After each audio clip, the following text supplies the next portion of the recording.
left America for a floating bar in the Caribbean. Meet Captain Ed, the sailor behind the hole in the wall,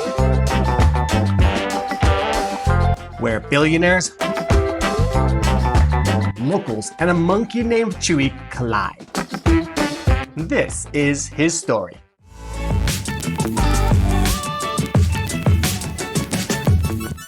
Today I have a special treat for you. I'm going to be bringing to the stage a very unique character that has his own business here in the island of Roatan in Honduras.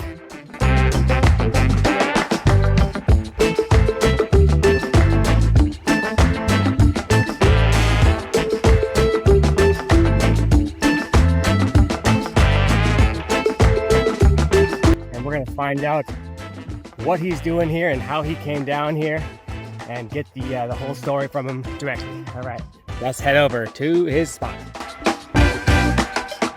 I'm happy to be sitting here next to a very interesting man that has a great story for us to hear and for us to understand a very unique reason for living where we are currently now. So, we are currently in what part of the world, senor? We're sitting in Blue Rock, which is the area on the island of Roatan off the coast of Honduras. Right in the western part of the Caribbean. And what is your name and where are you from? Captain Ed Hill, born and raised in Connecticut, lived over 20 years in West Palm Beach, Florida.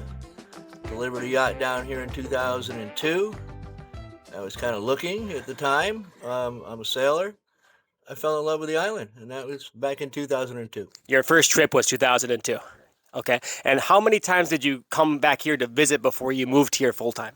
I stayed here for 90 days originally. Yeah.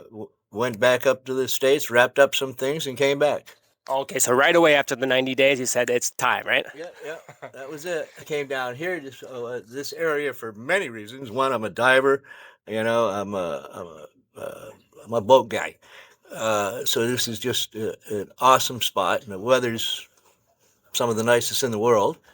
So why wouldn't I move here? It makes sense, right? So you came down with a catamaran, you said, 20 years ago? What was it? It was a big sport fishing boat, 50-foot Hatteras. Do you do a lot of sport fishing here on the island? No. We have tournaments here on the island. There are sport fishermen here.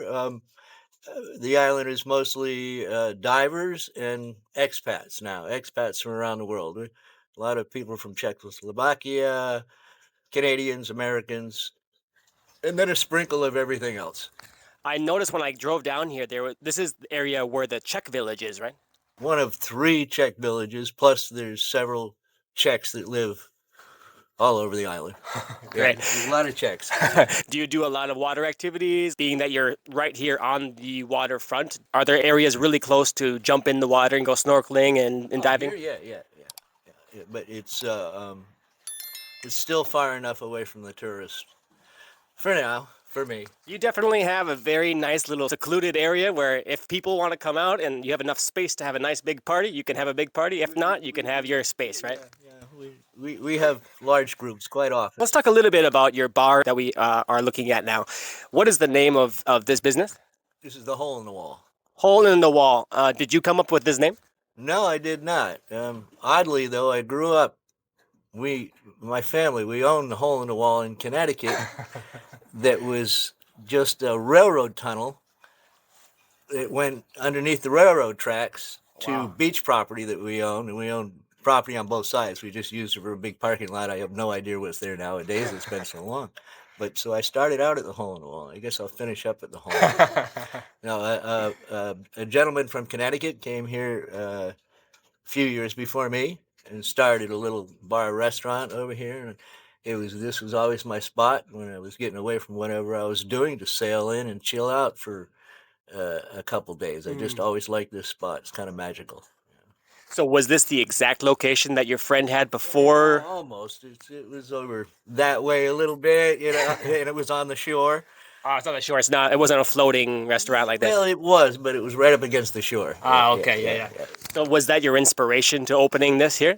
different people have done different things out here, and they had stuck posts out here and opened up and closed a couple times. And a friend of mine, Erica, she decided she wanted to open it, and I said, well, I've been in the business for a while. I said, we can do this. And here we are. It's like about 8 years I've been sitting right here. This exact location and the format right now is 8 years old now? Yeah, about that. Okay. And before that, you said it was a bunch of different little posts before that?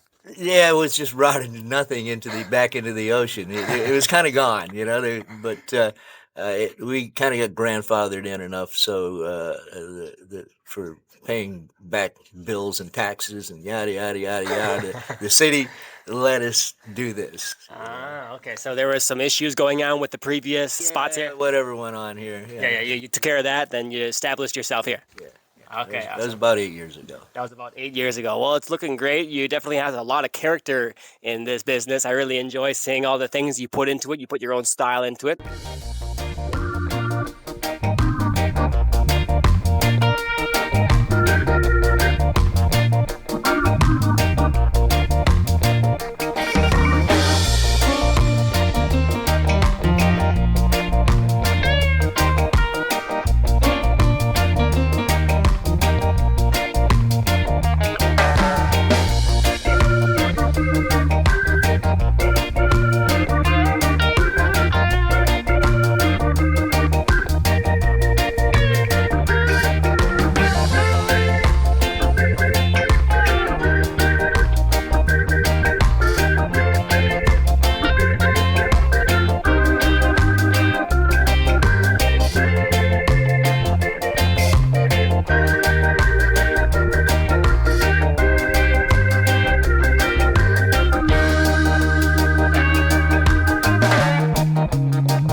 I'd like to say thank you so much for watching my videos, and if you want to show support for my channel, please hit that like and subscribe like always. And if you want to go above and beyond, you can buy me a coffee, you can support me on Patreon, and you can also join my channel as a member. That goes to me and really helps me provide all the things that I need in order to make these high quality videos for you guys here in Latin America. Let's get back to the video. Let's talk a little bit about your customers, the people that come out here. Who are they mainly that visit you and come to your bar? It's a bar restaurant, right? Yeah, mostly we're a restaurant. Oh, mostly, okay. Yeah, well, we get guys that paddle up in their cayucas, get a cold beer, and we get billionaires that park their jet copters Really? right down in that field.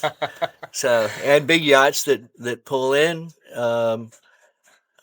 You get them all. I get everybody. Yeah. Okay, that's quite the variety of people. That's really cool. And you said it's mostly a restaurant. So what kind of food do you serve? Seafood, French seafood. Shrimp, lobster, fish. Seafood's our thing. I mean, Martha Stewart sent us a lot of people. Really? Yeah, she does it, or did. I don't know if she still does it, but the people are still coming. How did that happen? I'm not really sure. I think Martha, she's like a marketing genius. Yeah, right. She sends people around to areas that the cruise ships go to. They do little videos, kind of like what you're doing now. Sure. I think they take it back. They do a little talk. She does a little commercial, like it looks like that she did this trip. And they sell it on a cruise ship. And make it look like she went and then... Kind of, yeah. She doesn't really quite say it. I've seen the commercials. You're pretty sure, right? Yeah, they pulled the commercials that I've seen. I haven't seen them for a long time. And that sent a lot of people out here. Yeah. If you're enjoying this interview and you're interested in seeing more content like this, you can check out my playlist called the Expat Interview Playlist, where I have been interviewing people from Guatemala all the way down through Central America and now here in South America. Captain Ed, you mentioned that your place here is mainly a restaurant. What are the main dishes that you serve here? It's fish, shrimp, lobster, conch, pretty much that's it. We get chicken, we get a little beef, but we're fresh seafood. What is your most popular dish here? Number one. Oh, probably shrimp. Shrimp. Yeah. Do you have a unique way of cooking it? We cook it. It's either sautéed. We saute it in butter, olive oil, coconut milk, spices. Is it kind of a local traditional recipe, or is it something that you made? It's a combination, really. Fusion. Yeah, a fusion of U.S., mainland Honduras, and island Roatan. Mixed together kind of dish. So Well, that sounds scrumptious. I'm sure if we were in the middle of high season right now, this restaurant bar would be completely packed full of people eating that exact dish, right? you never know these days, this time of year. Sometimes in low season, you can get a big packed restaurant as well, right? Yesterday we were packed. Really? Yeah. Oh, okay. Yeah, right in the middle of low season. That's good. Polish crowd. Really? Polish? Yeah. People from everywhere come, right? Yeah, and I wouldn't play polka. Yeah. I refuse. You have a particular taste in music, right? Yeah, particularly odd, probably. You put your own music here on during the restaurant and bar hours, right? Yeah, I have the music running on. What type of music do you usually put on? Oh boy, I'm from old school rock and roll. I love bluegrass. I even like some rap. I've just found some nice music that comes from Mongolia. Yeah, that was the music you put on when I first came here. Was the Mongolian rock? Wasn't it rock? Yeah, the name of the band is The Who. The Who, yeah. Yeah, that's good. H-U. And they had a song was Who. I remember that. And I like them. They're great. They're great. Yeah, because I definitely noticed that when I came in here. I'm like, oh, this place is interesting. Lots of unique stuff. And oh, this music, very different. Very different. You'll hear everything in here. And another different part, another unique part of your place here is that you have a monkey, right? What is the name of your monkey? Well, he's a Capuchin monkey. We call him Chewy. Chewbacca. He's my little Wookiee. He's about 5 years old.